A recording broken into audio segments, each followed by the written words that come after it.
Honorable Dr. Anil Sukhdevra Bonde.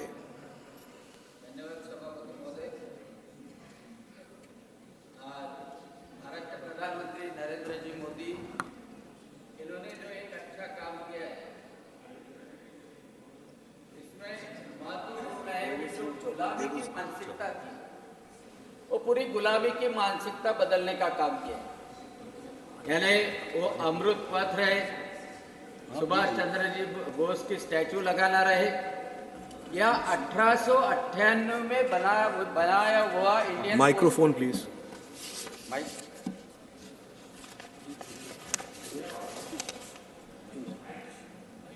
या 1898 में बनाया हुआ इंडियन पोस्टल एक्ट रहे। 1898 से मोदी जी को आना पड़ा कि वो गुलामी की मानसिकता से निकल के नया Indian postal act, postal bill 2023 लाना पड़ा। पोस्ट हमारे जीवन का एक अभिन्न अंग है। हाँ, हालांकि अभी व्हाट्सएप है, ईमेल है, सभी चीज़ें हैं, लेकिन वो बैंक है, लेकिन गरीब लोगों के लिए, गांव के लोगों के लिए, किसानों के लिए, विद्यार्थियों के लिए और महिलाओं के लिए पोस्ट की बहुत ही अहमियत है। लेकिन 2004 से 2014 तक आपको पता है कि 600 डाकघर बंद कर दिए गए थे। यानी डाकघर बंद होने की प्रक्रिया शुरू हो गई थी और 2014 से 2023 तक 5000 नए डाकघर शुरू हो गए।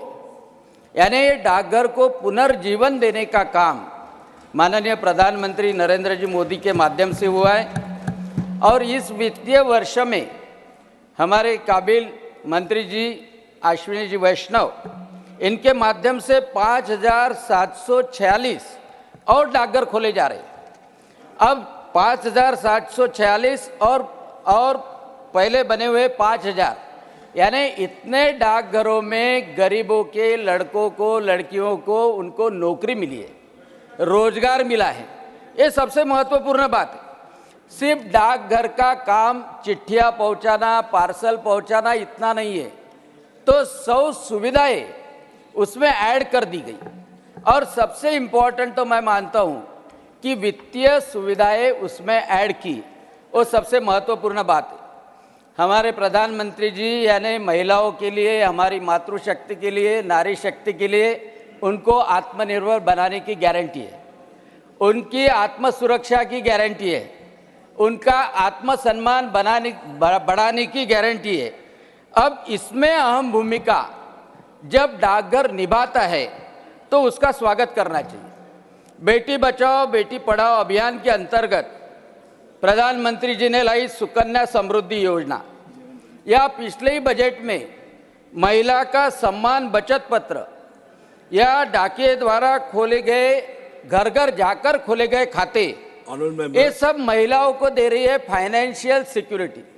और जब फाइनेंशियल सिक्योरिटी कोई भी व्यक्ति को मिलती है तब उसका आत्मसम्मान अपने आप बढ़ता है, उसका आत्मसम्मान बढ़ता है।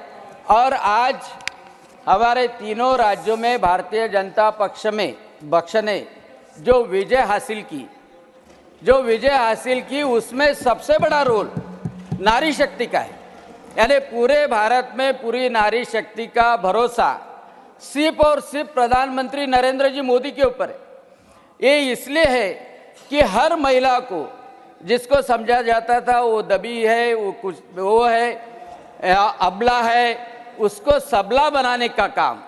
और सबसे इम्पोर्टेंट, मैंने तो मध्य प्रदेश में जाके देखा, मैं चुनाव के प्रचार में था, पहले ऐसा होता था कि हस्बैंड बोलता था महिलाओं को यहाँ का बटन दबाना चाहिए, लेकिन वहाँ पे तो मैंने देखा कि महिला ने बोला, बेटे को भी बोला कि बटन दबाना है तो कमल के फूल का ही दबाना है।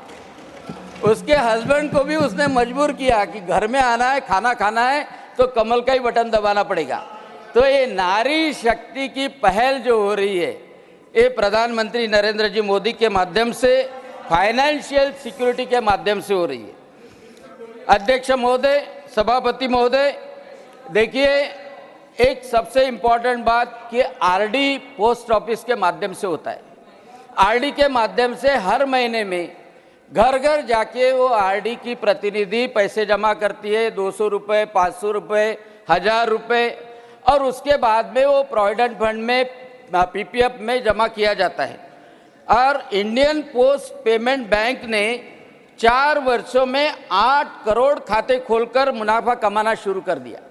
यानी इसका फायदा किसको होता है? गरीब को होता है, महिलाओं को होता है, किसानों को होता है, किसानी मजदूरी करने वाले को होता है, विश्वकर्मा लोगों को होता है। इसका फायदा कोई इंडस्ट्री वाला नहीं ले रहा, इसका फायदा कोई बड़ा अधिकारी नहीं ले रहा। सबसे नीचे ग्राउंड लेवल पे रहने वाला जो आदमी है उसको बेनिफिट हो रहा है पोस्ट ऑफिस के माध्यम से। ये डाकघर का विधेयक जो है ये सिटीजन सेंट्रिक है। मुझे सौभाग्य मिला एक सांसद के नाते से कि अमरावती जिले में एक एरिया में जहाँ जेवट नगर का एरिया है, जहाँ झुग्गी झोपड़ी का एरिया है, वहाँ पे डाकघर खोला गया।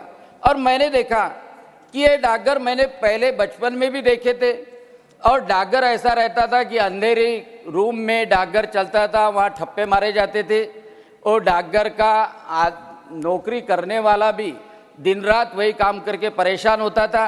लेकिन जो मैंने डाकघर देखा वो स्मार्ट डाकघर देखा कि स्मार्ट डाकघर यानी टोटली कंप्यूटराइज था, टोटली डिजिटलाइज था, बैंक के जैसा था।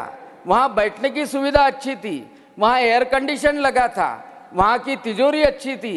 यानी अच्छी तरह से जब डाकघर निर्माण होता है तो इसका मतलब इंफ्रास्ट्रक्चर भी बहुत अच्छा रहा और एक ग्रामीण इलाकों में भी हो रहा है।